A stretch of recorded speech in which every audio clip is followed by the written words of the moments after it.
Hema's cooking channel ಕಡೆಯಿಂದ ಎಲ್ರಿಗೂ ನಮಸ್ಕಾರ. ದೊಡ್ಡೋರು ಇರ್ಬೋದು, ಚಿಕ್ಕವ್ರು ಇರ್ಬೋದು, ಯಾರನ್ನೇ ಆಗಲಿ ಒಂದು ಸ್ಟಾರ್ಟರ್ ಹೆಸರು ಹೇಳಿ ಅಂತ ಅಂದರೆ ಫಸ್ಟ್ ಹೇಳೋದೇನೆ ಗೋಬಿ ಮಂಚೂರಿ. ಹೋಟೆಲ್ಗೆ ಹೋಗಿದ ತಕ್ಷಣ ಮೆನು ನೋಡ್ತೀವೋ ಬಿಡ್ತೀವೋ ಒಂದು ಗೋಬಿ ಮಂಚೂರಿಯನ್ ಅಂತೂ ಆರ್ಡ್ರ್ ಮಾಡ್ತೀವಿ. ಅಷ್ಟು ಒಂದು ರೀತಿ ಅದು ಫೇಮಸ್ ಆಗಿಬಿಟ್ಟಿದೆ. ಆದರೆ ಅದೇ ರೀತಿ ಅದಕ್ಕಿಂತಲೂ ಹೆಚ್ಚಿನ ರುಚಿಯಾಗಿರುವಂಥದ್ದು ಈ ಗೋಬಿ ಡ್ರೈ. ತುಂಬ ರುಚಿಯಾಗಿರುತ್ತೆ. ಇದಕ್ಕೆ ಯಾವುದೇ ರೀತಿ ಸಾಸ್ಗಳು ಕೂಡ ಬೇಕಾಗಲ್ಲ.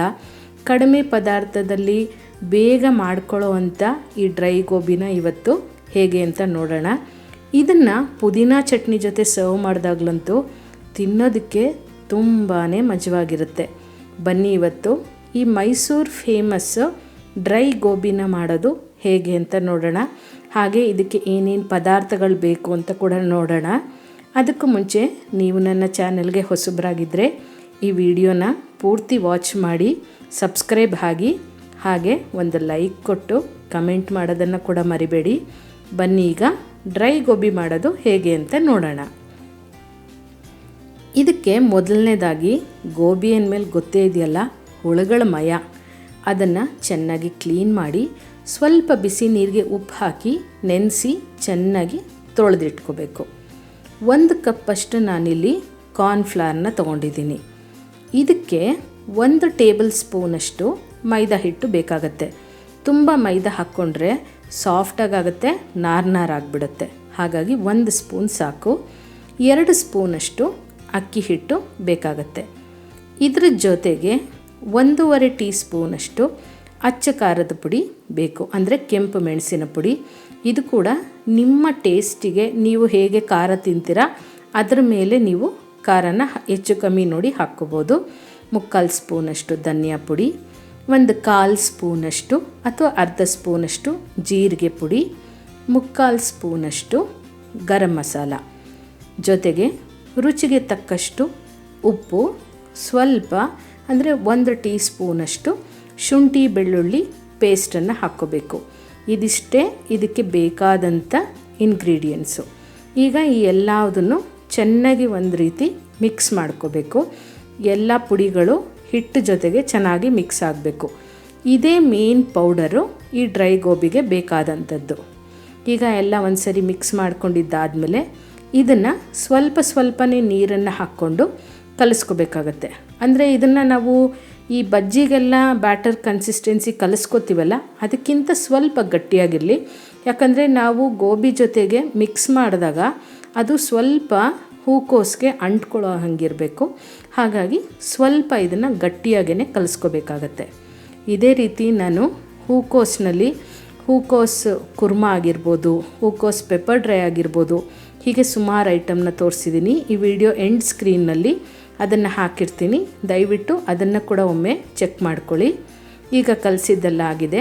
ಹೂಕೋಸು ನಾವೇನು ತೊಳೆದು ರೆಡಿ ಮಾಡಿ ಇಟ್ಕೊಂಡಿದ್ವಿ ಅದನ್ನು ಈಗ ಕಲಿಸಿದಂಥ ಬ್ಯಾಟರ್ ಒಳಗಡೆ ಹಾಕ್ಕೊಂಡು ಚೆನ್ನಾಗಿ ಈ ಹೂಕೋಸ್ಗೆಲ್ಲ ಆ ಮಿಶ್ರಣ ಮೆತ್ಕೋಬೇಕು, ಅಂದರೆ ಕೋಟ್ ಆಗಬೇಕು.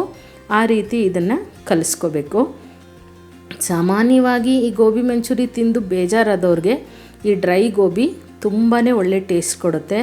ಈಗಂತೂ ಬೆಂಗಳೂರಿನಲ್ಲಿ ಇದು ಫೇಮಸ್ ಅಂತಲೇ ಹೇಳ್ಬೋದು.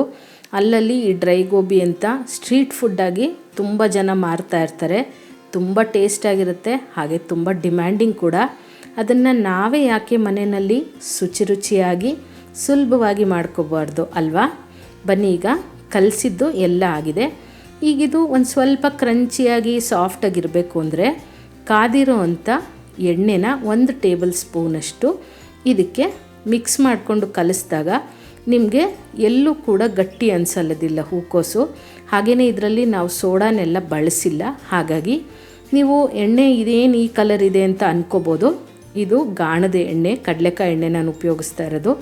ಆದಷ್ಟು ಗಾಣದ ಎಣ್ಣೆ ಉಪಯೋಗಿಸೋದು ಆರೋಗ್ಯಕ್ಕೆ ಕೂಡ ಒಳ್ಳೆಯದು. ಈಗ ನಾವು ಬೋಂಡ ಬಜ್ಜಿ ಎಲ್ಲ ಹೇಗೆ ಕರ್ಕೋತೀವೋ ಅದೇ ರೀತಿ ಇದನ್ನು ಕೂಡ ಚೆನ್ನಾಗಿ ಕ್ರಿಸ್ಪಿಯಾಗಿ ಆಗೋವರೆಗೂ, ಹಾಗೆ ಹೊಂಬಣ್ಣ ಬರೋವರೆಗೂ ಈ ಗೋಬಿನ ಕೂಡ ಕರ್ಕೋಬೇಕಾಗತ್ತೆ. ನಿಮಗೆ ಇದೇ ರೀತಿ ಬೇರೆ ಯಾವ ಐಟಮ್ಗಳು ಬೇಕು ಅಂತ ನನಗೆ ಕಮೆಂಟ್ ಮೂಲಕ ತಿಳಿಸಿ. ನನಗೆ ಗೊತ್ತಿದ್ದರೆ ನಾನು ಆದಷ್ಟು ಇದನ್ನು ಮಾಡಿ ತೋರಿಸೋ ಪ್ರಯತ್ನ ಮಾಡ್ತೀನಿ. ಈಗ ನೋಡಿ ಒಂದು ಸ್ವಲ್ಪ ಕುದಿಸಿದ್ದಾಗಿದೆ. ಈಗ ಇನ್ನೊಂದು ಸೈಡು ಇದನ್ನು ತಿರುಗಿಸ್ಕೊಳ್ಳೋಣ. ನೀವು ಇದನ್ನು ಎಷ್ಟು ಕ್ರಿಸ್ಪಿಯಾಗಿ ಮಾಡ್ಕೋತೀರೋ ಅಷ್ಟು ನಿಮಗೆ ತುಂಬ ಹೊತ್ತು ಕ್ರಿಸ್ಪಿಯಾಗೂ ಇರುತ್ತೆ ಮತ್ತು ಟೇಸ್ಟಾಗಿರುತ್ತೆ. ನೀವು ಮೈದಾನ ಯಾವುದೇ ಕಾರಣಕ್ಕೂ ಜಾಸ್ತಿ ಹಾಕ್ಕೊಳ್ಳೋಕೆ ಹೋಗಬೇಡಿ. ಹಾಕಿದಾಗ ಅದು ಸ್ವಲ್ಪ ನಾರು ರೀತಿ ಅಥವಾ ಮೆತ್ತಗಾಗೋ ಚಾನ್ಸಸ್ ಇರುತ್ತೆ. ಈಗ ನೋಡಿ ಕಲರ್ ಬಳಸದೆ ಕೂಡ ಎಷ್ಟು ಒಳ್ಳೆ ಕಲರ್ ಬಂದಿದೆ. ಕಲರ್ನ ಆದಷ್ಟು ಅಟ್ಲೀಸ್ಟ್ ಮನೆಯಲ್ಲಾದ್ರೂ ಉಪಯೋಗಿಸೋದನ್ನು ಅವಾಯ್ಡ್ ಮಾಡೋಣ. ಹೊರಗಡೆ ಅಂತೂ ವಿಧಿ ಇಲ್ಲ, ತಿಂದುಬಿಡ್ತೀವಿ. ಮನೆಯಲ್ಲಾದ್ರೂ ಮಾಡಿಕೊಂಡಾಗ ಕಲರ್ ಅಂಥದ್ದೆಲ್ಲ ಬಳಸೋದು ಬೇಡ. ಈಗ ಇದೆಲ್ಲ ರೆಡಿಯಾಗಿದೆ.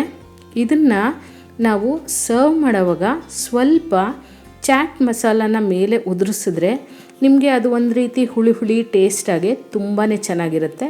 ಹಾಗಾಗಿ ಸರ್ವ್ ಮಾಡೋಕ್ಕೂ ಮುಂಚೆ ಬಿಸಿ ಇರುವಾಗ ಇದ್ರ ಮೇಲೆ ಸ್ವಲ್ಪ ಚಾಟ್ ಮಸಾಲಾನ ಹಾಕ್ಕೊಂಡು ಪಕ್ಕದಲ್ಲಿ ಸ್ವಲ್ಪ ಒಂದು ಪುದೀನ ಚಟ್ನಿ ಇದ್ದರೆ ಈ ಚಳಿಗೆ ಆಹಾ ಏನು ರುಚಿಯಾಗಿರುತ್ತೆ ಗೊತ್ತಾ. ಇವತ್ತು ನಾನು ಮಾಡಿರೋವಂಥ ಈ ವಿಧಾನ ನಿಮ್ಗೆ ಇಷ್ಟ ಆದರೆ ಗೊತ್ತಲ್ಲ, ನೀವು ಮನೆಯಲ್ಲೊಮ್ಮೆ ಟ್ರೈ ಮಾಡಿ ಹೇಗೆ ಬಂತು ಅಂತ ನನಗೆ ಕಮೆಂಟ್ ಮೂಲಕ ತಿಳಿಸ್ತೀರಲ್ವ. ಮತ್ತಷ್ಟು ಈಸಿಯಾದಂಥ ರೆಸಿಪೀಸ್ಗಾಗಿ ಹಾಗೆ ಟಿಪ್ಸ್ಗಾಗಿ ಹೇಮಾಸ್ ಕುಕಿಂಗ್ ಚಾನಲ್ನ ಮರಿದೇ ಸಬ್ಸ್ಕ್ರೈಬ್ ಮಾಡ್ಕೊಳ್ಳಿ. ಹಾಗೆಯೇ ಸ್ಕ್ರೀನ್ ಮೇಲೆ ಕಾಣ್ತಾ ಇರೋವಂಥ ಫೋಟೋ ಮೇಲೆ ಕ್ಲಿಕ್ ಮಾಡಿದಾಗ ಕೂಡ ನೀವು ಆ ವಿಡಿಯೋಸ್ನ ಕೂಡ ವಾಚ್ ಮಾಡ್ಬೋದು.